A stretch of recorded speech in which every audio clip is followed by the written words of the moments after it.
Для всех автолюбителей Aston Martin всегда была чем-то знакомым, но непонятным, как английский чай. Красиво, изысканно, дорого, но в то же время крайне непрактично и, откровенно говоря, бессмысленно.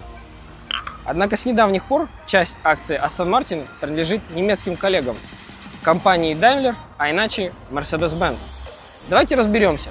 Сотрудничество с немецкими коллегами – это вкусная немецкая шоколадка к английскому чаю, либо Daimler соединил то, что соединять было нельзя.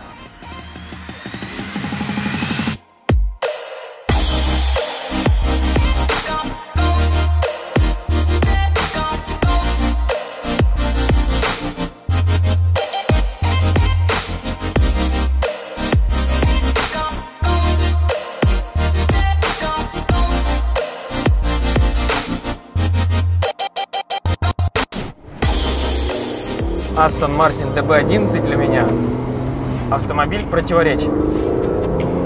Вроде бы немецкие технологии, но по факту ты начинаешь думать, а нужны ли они? Раньше у Aston Martin был свой тахометр и спидометр, их дизайн был уникальный. Стрелки двигались друг против друга, ни одна марка это не повторяла. Теперь здесь цифровой, вроде бы современный дисплей технологичный, но дизайн выглядит дешево по сравнению с тем, что было. И так весь автомобиль, он пропитан противоречиями. Ну, например, вместо коробки передач рычага здесь фирменные дорогие стеклянные кнопки. Но в остальном интерьер перегружен пластиковыми и сенсорными неудобными клавишами.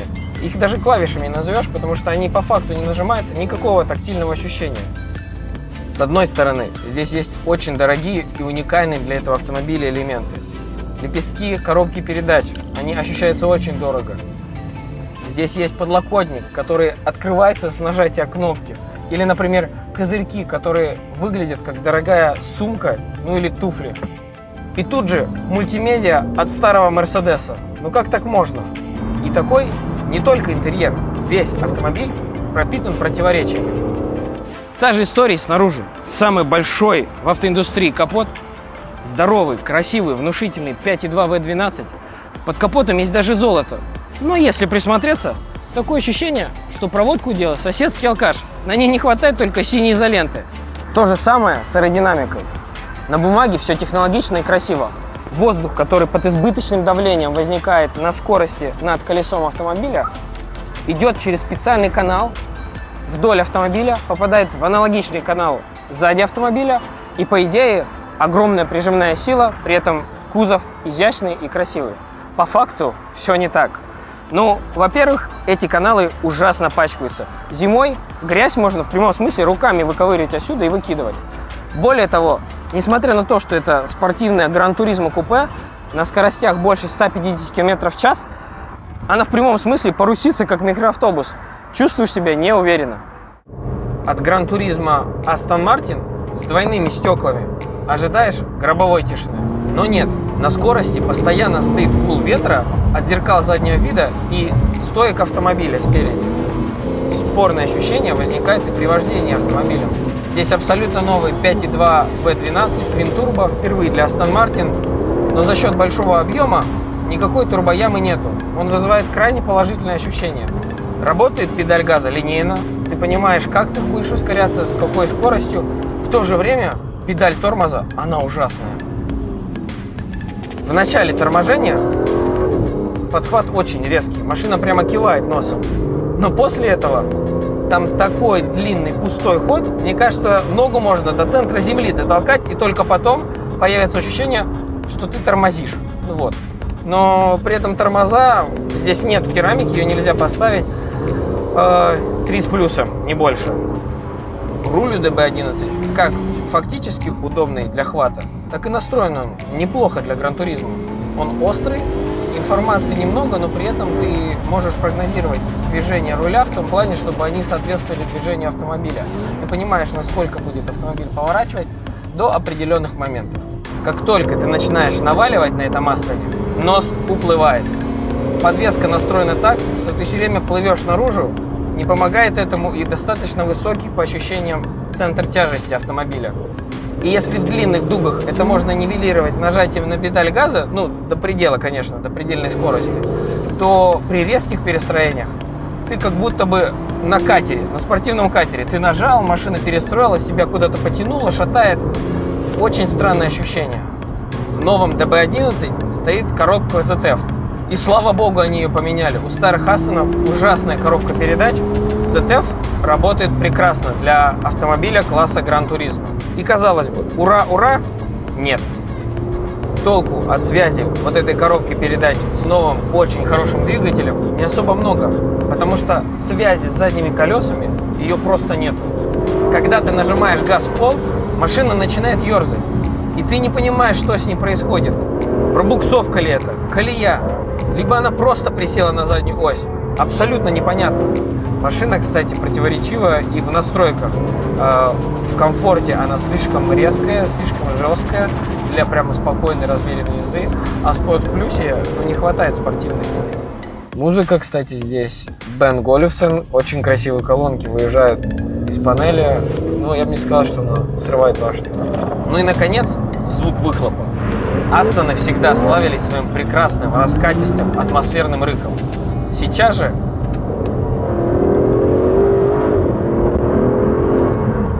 звук есть, он басистый, раскатистый, тот же самый V12. Но в то же время из-за турбин, из-за всех экологических норм, такое ощущение, что его придушили. Он как будто бы звучит вот так вот. И не надейтесь, что на DB11 можно ездить боком, пускать его в занос. Ну, во-первых, даже если включить трекшн в спорт-режим, он даже называется трек, толку от этого будет мало. Как только задняя ось начинает сносить от избыточного газа, трекшн тут же душит всю систему, и ты опять едешь прямо, причем значительно медленнее. Но и даже если отключить трекшн полностью, автомобиль абсолютно непрогнозируемый. Да и вообще, в нем не хочется этого делать. Это же Астон, автомобиль Джеймс Бонда. Но не для этого машина сделана. По траектории ехать, опять же, как я уже сказал, машина кренится, машина валкая, и ее постоянно тянет наружу. Если на этом автомобиле пытаться ехать на пределе, удовольствия очень мало. Как вы видите, я почти не улыбаюсь. Хотя, казалось, Астон за 18 миллионов. Кстати, говоря о цене, вернемся опять к интерьеру. За такие огромные деньги здесь очень много кожи. Она высокого качества, строчка превосходная. И тут же набор каких-то непонятных материалов. Якобы прессованный карбон, который больше похож на пластиковый мрамор, ну, пародию мрамора. То ли пластик, то ли металл. Здесь стекло, здесь не знаю что, вообще непонятно. Опять же, все в голове перемешивается. Ты не понимаешь, то ли ты восхищаешься автомобилем, то ли тебя от него тошнит. Эта загадка становится еще сложнее, когда ты начинаешь думать о конкурентах для DB11. По сути, их нету. По стилистике его можно было бы сравнить с Jaguar XK, который уже несколько лет не выпускается, ну или, например, с BMW 6. Но, ребят, этот автомобиль стоит в 2 раза дороже BMW 650. Если же выбирать тот же ценовой диапазон, это S-Coupe и Bentley Continental GT. Понятно, что сравнение притянуто за уши. У DB11 все-таки упор на какую-то рулежку, спортивность. В S-Coupe и Continental GT упор на комфорт. Но так как альтернатив нету, Continental GT еще не пришли в Москву, вот вам сравнение с рестайлингом S63 Coupe AMG, заезд сходу. Итак, S-Coupe против DB11, 608 сил против 612, у Астона задний привод и транзаксель, коробка сзади, у Мерседеса полный привод, двери, открывающиеся по диагонали против кристаллов Сваровски.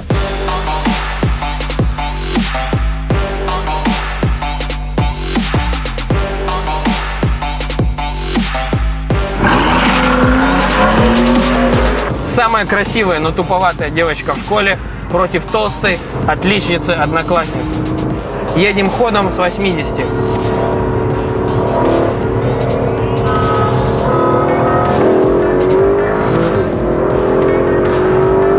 Так, букса вроде не было, 150. Пол корпуса у Мерседеса 200. Едем вровень. Мерседес вообще не отрывается. 230. Мерседес чуть-чуть уезжает в Все, я уже плаваю как на катере, у меня никакого нету связи с дорогой. До 250 корпус примерно разница. Чуть-чуть он, да, после 200 уехал. Вот так вот все первое время я ездил с недовольным лицом, абсолютно не понимая эту машину. Толком не едет. Рулится, ну, так себе. Ощущений от вождения не так уж и много. Комфортное? Да не особо. Для чего она вообще нужна? И тогда я подумал, зачем я мучаю этот автомобиль? Это же Астон Мартин Джеймс Бонда. Не нужно его гнать на все 100-110%. Быть может, чуть-чуть расслабиться.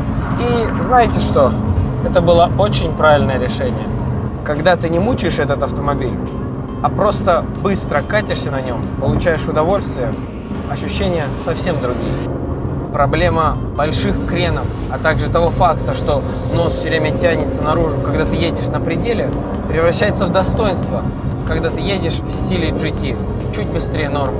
Как я уже говорил, руль очень приятно настроен, и тот факт, что машина мягкая, лишь добавляет ощущений в повороте. Машина как будто бы немного приседает на внешнюю ось, и ощущения прекрасные.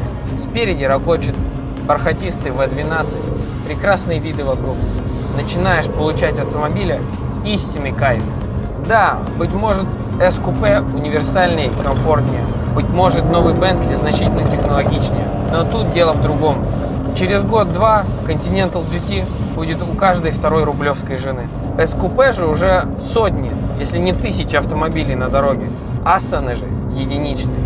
Ну и, наконец, главный козырь этого автомобиля – это его внешний вид. И сначала я был настроен скептически, но чем больше ты смотришь на этот автомобиль, ты понимаешь, сколько времени и сколько любви было вложено в него. Каждая линия в нем – произведение искусства.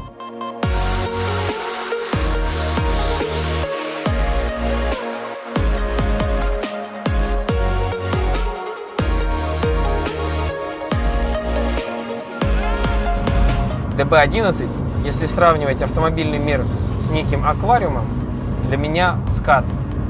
Есть маленькие шустренькие рыбки, есть здоровые нелепые рыбины, но когда ты видишь ската, который парит, перестаешь обращать внимание на все остальное. Также и Астон Мартин. Когда он появляется на дороге, все автомобили вокруг меркнут. Ты не перестаешь думать, как круто этот автомобиль выглядит на дороге и как дорого и красиво ты смотришься в нем. Этот автомобиль со временем затягивает вас. Если ездить на нем в режиме GT, ты начинаешь все больше и больше кайфовать от него. Чем больше ты смотришь на него, тем больше деталей ты замечаешь. И все сложнее отвести от него взгляд. Боюсь, еще пара дней за рулем этого DB11 я влюблюсь в него безвозвратно. Настолько, что буду готов простить ему любые недостатки, которых здесь очень много. Поэтому, я думаю, пора заканчивать. С вами был Direct Times Test Drive. Подписывайтесь, ставьте лайки. А я, Артемий Е, как заметили некоторые из подписчиков, совершенно правильно, только закончил школу, поэтому мне пора на выпускной. Я, как додик, пойду туда пешком. Всем пока.